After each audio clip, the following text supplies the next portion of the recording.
In 2020, a man walked into a thrift store. He was browsing the toy section. Nothing special, just killing time. He found a plastic bag of old toy cars, 9 or 10 of them, jumbled together, scratched, dirty. The price in the bag was $3.99. He bought it, took it home, did some research on his phone, and one of those cars, a purple 1971 Oldsmobile 442, turned out to be worth thousands of dollars, hundreds of times what the entire bag had cost. A toy car, smaller than his palm, from a thrift store bag that cost less than a sandwich. Now, before you empty your parents' attic and start pulling cars out of old shoe boxes, understand something. The vast majority of toy cars ever made are worth almost nothing. A few dollars, less if they are scratched. Loose, played-with cars from the 1970s and 80s. The ones that actually look like toys usually sell for $2 to $5 each, sometimes less. Most childhood collections, if sold today, would not cover the cost of the gasoline to drive them to a buyer. But there is a tiny sliver of these cars worth thousands of dollars, tens of thousands. In one case, more than most actual cars on the road. A 1969 pink, rear-loading Volkswagen Beach Bomb. Only 2 are known to exist. Estimated value today, $175,000. Back in 1999, one was reported to have changed hands for $72,000. Enough at the time to buy a brand new sports car. In 1968, Mattel launched a new toy line called Hot Wheels. The first 16 cars are known as the Sweet 16, a custom Camaro, a custom Mustang, a custom Corvette, a Beatnik Bandit. Each one cost about 69 to 89 cents at retail. Kids bought them, ripped them open, and raced them across orange plastic track. The original Hot Wheels had a signature feature that gives this era its name. A red stripe painted around the sidewall of each tire. They are called red lines, and every Hot Wheels car manufactured between 1968 and 1977 has them. That red stripe is the first thing you check. But the red line era also had something else, something that matters far more than the red stripe itself. Mattel used a paint process called Spectraflame. The metal body of each car was polished, then coated in a translucent candy-colored lacquer. The result was a finish that looked like liquid metal, bright, deep, and completely unlike the opaque paints used on later cars. Collectors can spot a Spectraflame finish from across a room. When Hot Wheels first launched, Mattel had no idea whether American kids would buy them. They had never made diecast cars before. The toy aisle was dominated by Matchbox, a British company. Mattel was entering a market they knew nothing about, so they did what any cautious company does. They moved fast. They experimented. They made mistakes, and those experiments, those mistakes, those things they tried once and never again, are now the most valuable toy cars in existence. A standard, played-with Redline car in a common color is worth $5 to $40. A rare color, good condition, maybe $200 to $500. A truly rare variant, clean and original, can push past $5,000. The ceiling is $175,000 for a single car. A toy that originally cost less than $1. In 1969, Mattel wanted to add a Volkswagen microbus to the Hot Wheels lineup. The designers had an idea. They would put the surfboard sticking out of the rear window. It looked cool. It was accurate to real VW buses. They built the prototypes. The bus was narrow. The base was lightweight. And those surfboards in the back window made the car top-heavy. when kids rolled it across the orange track, it tipped over. Every time. A Hot Wheels car that cannot stay upright on the track is useless. That was the entire point of the toy. So Mattel killed the rear loader before it ever reached stores. They redesigned the bus. They widened the body, added side pods, moved the surfboards to the sides. That version, the side loader, went into mass production. The rear loader became a ghost, a prototype never sold to the public. Surviving examples had to come from former Mattel employees who took one home. Only a handful of rear-loading beach bombs exist in any color, and only 2 are known in pink. Bruce Pascal was 7 years old in 1968 when he got his first Hot Wheels car. He grew up, became a commercial real estate broker in Maryland, and in the late 1990s, after rediscovering his childhood cars in a cigar box, he got serious about collecting. He read about a pink, rear-loading beach bomb that had reportedly sold for $72,000. That sale fell through. Pascal tracked down the seller anyway and bought the car himself for a price he has only ever described as more than $50,000.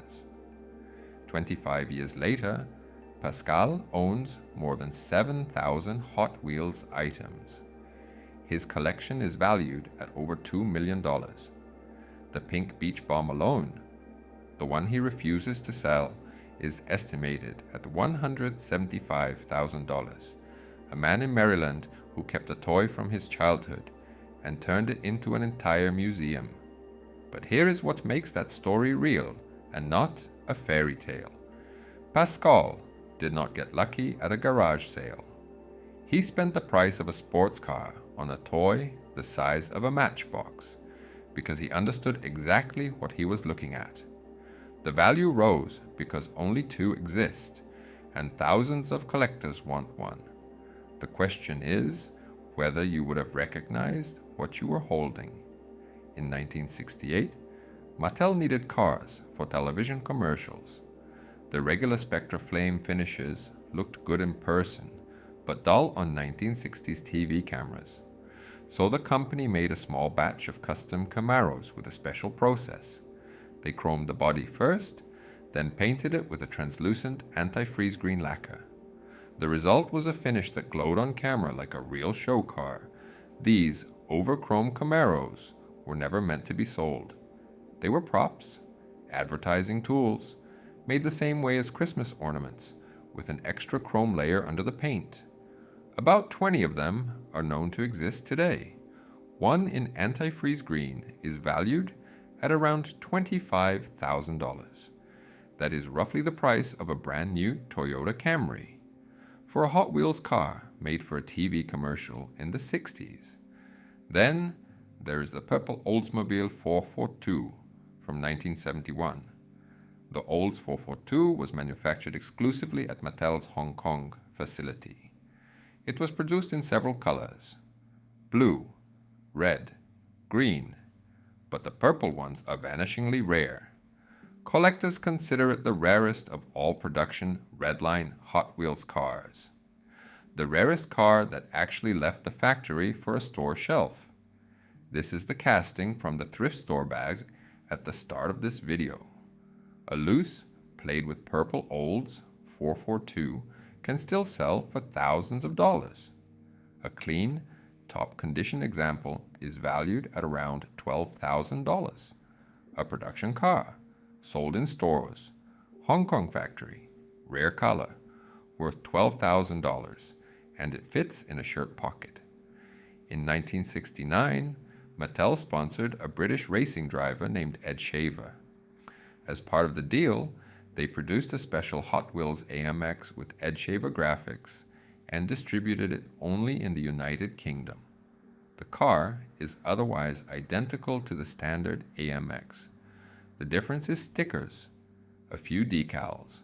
That car, with the right stickers in the right condition, sells for approximately $10,000, entirely because of where it was sold and whose name is on the side. Because the difference is just stickers, collectors warn that fakes are common, so authenticity is everything. Then there is the casting, originally called the Mad Maverick. The car was designed, prototyped, and a few were produced with Mad Maverick stamped into the metal baseplate. But there was a naming conflict, and Mattel changed the name to Mighty Maverick.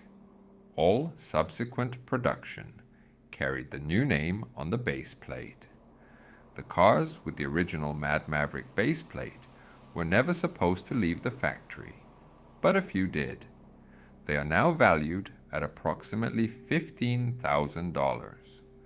The difference is 3 letters stamped into the underside of a toy car. Here's the pattern, and by now it should feel familiar. Mattel killed the rear-loading Beach Bomb because it tipped over on the track. A few prototypes survived. Now one is worth $175,000. They made the Over Chrome Camaro purely for TV commercials and never meant to sell it. About 20 exist. Now one is worth $25,000. They manufactured the purple Olds 442 in a single factory for a single year. Now it is the rarest production Redline in the world.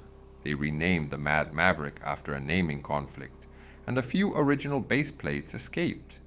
Now they are worth $15,000. They put Ed Shaver's name on a car for the UK market, and nowhere else. Now it is worth $10,000. Every single one of these is a discard, a mistake, an abandoned prototype, a legal fix, a regional oddity, a production shortcut reversed the next year. Mattel set these things aside, and in doing so, they created some of the most valuable toys in history. This is the 1943 Copper Penny, the first edition Charizard, the vinyl Cape Jawa, the double telescoping Luke Skywalker. Companies move fast. They make things once and never again. They change a name to avoid a problem. They widen a body so the toy stays upright. And the originals, the ones that escape before the fix, become worth more than the things they were meant to be. Value hides in what companies discard without looking. Prototypes they shelved, colors they discontinued, names they changed, factories they closed. Every single one of those discards is a potential fortune sitting in a shoebox in an attic. But you have to know what you are looking at. Money is a tool. It is not an identity, but attention. Attention is the difference between selling a box of old toys for $5 at a garage sale and recognizing the red stripe on the tires that tells you the car is from the Redline era. It is the difference between glancing at a pink toy bus and knowing that the surfboards come out of the rear window instead of the sides, and that the difference is worth $175,000. So here is the question. If you climbed into the attic tonight, pulled out that old box of cars, and started flipping them over, would you know to look for the red stripe on the tires? Would you check if the surfboard's loaded from the back? Would you recognize Spectraflame paint, the Mad Maverick base plate, the purple Olds 442 manufactured only in Hong Kong? Or would you price the whole box at $20 and never know what you had given away? Subscribe to Money Fails, real stories, real mistakes, real lessons.